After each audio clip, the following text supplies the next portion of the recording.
Assalamualaikum warahmatullahi wabarakatuh. Pada pertemuan kali ini kita akan mempelajari tentang pembakuan bahasa. Sebelumnya perkenalkan, kami dari kelompok 6 MKS 1C akan memaparkan hasil diskusi dari kelompok kami. Berikut adalah perkenalan dari anggota kelompok kami. Yang pertama ada Sherly Pramudia Wardani, yang kedua Devi Ayu Risdiana, yang ketiga Adelia Damayanti, yang keempat Ahmad Bukhari, dan yang terakhir saya sendiri yaitu Cynthia Nabila. Materi pertama yaitu pembakuan bahasa. Bahasa adalah salah satu ciri gejala kehidupan bermasyarakat yang pengejawatannya hanya terdapat dalam masyarakat manusia. Berpedoman pada rumusan bahwa bahasa adalah sistem pelambangan dan dengan demikian menjadi ciri yang khusus melekat pada gejala manusiawi. Ragam bahasa Indonesia yang baku ini biasanya ditandai adanya siat kemantapan dinamis dan ciri kecendekiaan. Yang dimaksud kemantapan dinamis adalah bahasa tersebut selalu mengikuti kaidah atau aturan yang tetap dan mantap, namun tetap terbuka untuk menerima perubahan yang bersistem. Selanjutnya yaitu penggunaan bahasa baku. Bahasa baku digunakan dalam berbagai situasi. Yang pertama dalam komunikasi resmi, seperti dalam surat menyurat resmi, dalam peraturan pengumuman instansi, ataupun dalam undang-undang. Yang kedua, bahasa baku digunakan dalam penulisan ilmiah, seperti laporan penelitian, makalah skripsi, dan penulisan buku-buku ilmu pengetahuan. Dan yang terakhir, bahasa baku digunakan dalam pembicaraan di muka umum, seperti dalam khutbah, ceramah, pidato kuliah, dan dalam pembicaraan dengan orang yang dihormati atau dengan orang yang belum dikenal. Terima kasih. Materi selanjutnya akan dijelaskan oleh rekan saya yaitu Sherly. Baik Nabila, saya akan melanjutkan tentang pembahasan penggunaan bahasa baku. Cakupan dalam bahasa Indonesia yang baku meliputi tata bahasa, peristilahan, ejaan, dan tanda baca serta lafal atau ucapan. Selanjutnya dapat dipersoalkan apakah bahasa Indonesia baku kelak harus menjalankan segala jenis fungsi sosial linguistik sebagaimana dicita-citakan oleh pengembang bahasa Ceko dan Norwegia. Ferguson merumuskan pembakuan itu sebagai process of one variety of a language becoming widely accepted throughout the speech community as a superdialectal norm, the best form of the language right above regional and social dialect, although this may be felt appropriate in some domains. Jadi, ragam baku ialah ragam yang diterima di kalangan masyarakat luas dan yang mengizinkan modifikasi kecil sana-sini. Selanjutnya, 6 ciri yang terdapat pada bahasa, yaitu 1. Sistematik bahasa itu tersusun secara teratur dan mempunyai arti. 2. Arbiter 9 bahasa memiliki hubungan dengan kenyataan. 3. Vokal bahasa didasari oleh bunyi yang dihasilkan oleh alat ucap manusia. 4. Bermakna bahasa memiliki makna. 5. Komunikatif bahasa merupakan sistem komunikasi, yaitu berinteraksinya pembicara dan pendengar. 6. Ada di masyarakat. 10. Bahasa tampil dalam banyak model, idiotek, dialek, dan bahasa itu sendiri. Materi selanjutnya akan dijelaskan oleh teman saya, Devi. Baik, terima kasih untuk Sherly. Di sini saya akan menjelaskan ciri-ciri bahasa Indonesia yang baku dan tidak baku menurut Muhammad dan Fatimah. Yang pertama, pemakaian awalan me secara eksplisit dan konsisten. Yang kedua, pemakaian awalan ber secara eksplisit dan konsisten. Yang ketiga, pemakaian urutan kata yang tepat, penggunaan pola frasa verbal, aspek, agen, dan verbal. Yang keempat, pemakaian susunan sintaktik. Yang kelima, pemakaian fungsi gramatikal, subjek, predikat, dan objek secara eksplisit. Yang keenam, pemakaian kata penghubung, konjungsi yang tepat. Yang ketujuh, pemakaian artikel kah, lah, dan pun secara konsisten 17. Yang ke-8, pemakaian kata depan atau preposisi yang tepat. Yang ke-9, penggunaan bentuk kata yang menyatakan jumlah secara tepat. Yang ke-10, pemakaian ejaan resmi. Yang ke-11, pembentukan istilah. 12, pengindonesiaan nama dan kata asing.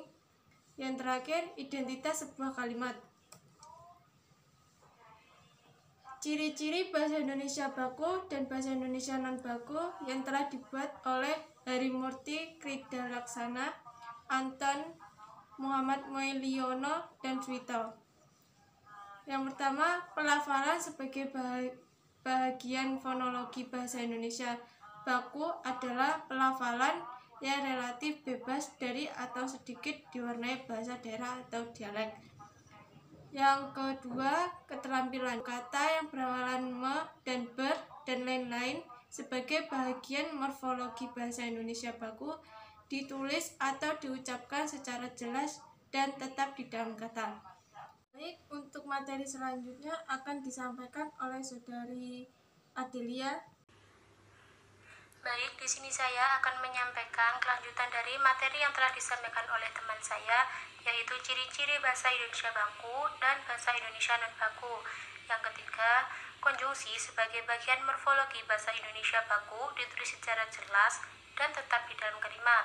Yang keempat, partikel kah, lah, dan pun sebagai bagian morfologi bahasa Indonesia baku ditulis secara jelas dan tetap di dalam kalimat.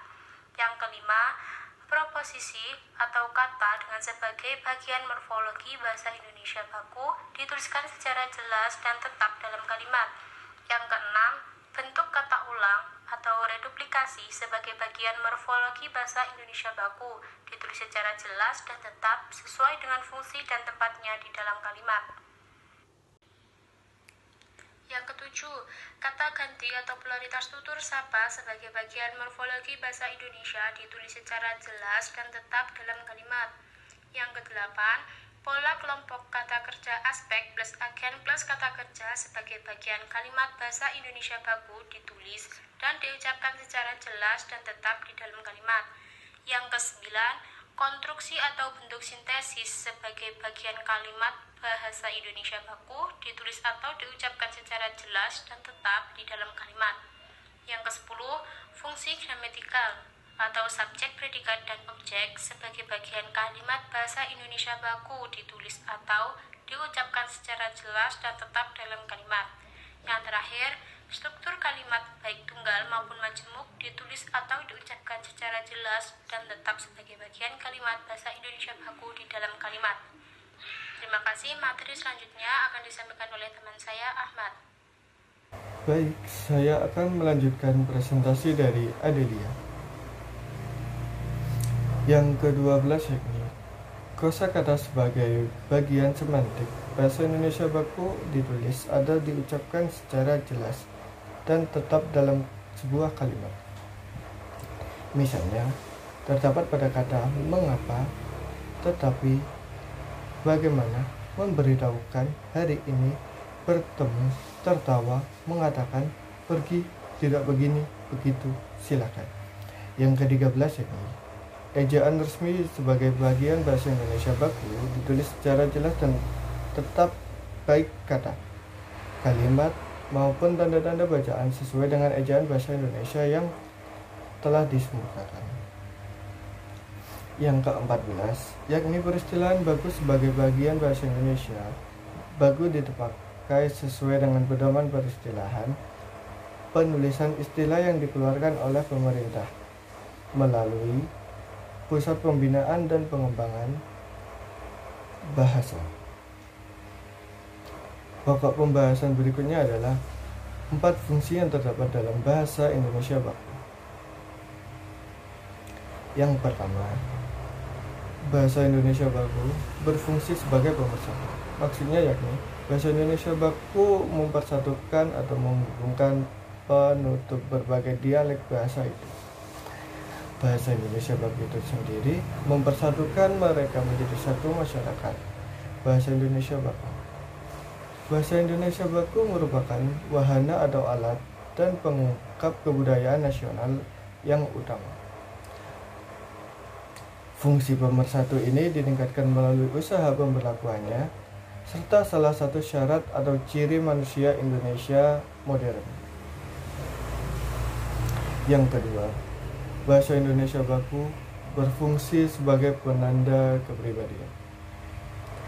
Bahasa Indonesia baku merupakan ciri khas yang membedakannya dengan bahasa-bahasa lainnya. Bahasa Indonesia baku memperkuat perasaan kepribadian nasional Indonesia. Dengan adanya bahasa Indonesia baku, kita menyatakan identitas kita. Ketiga, bahasa Indonesia baku berfungsi sebagai penambah wibawa bangsa.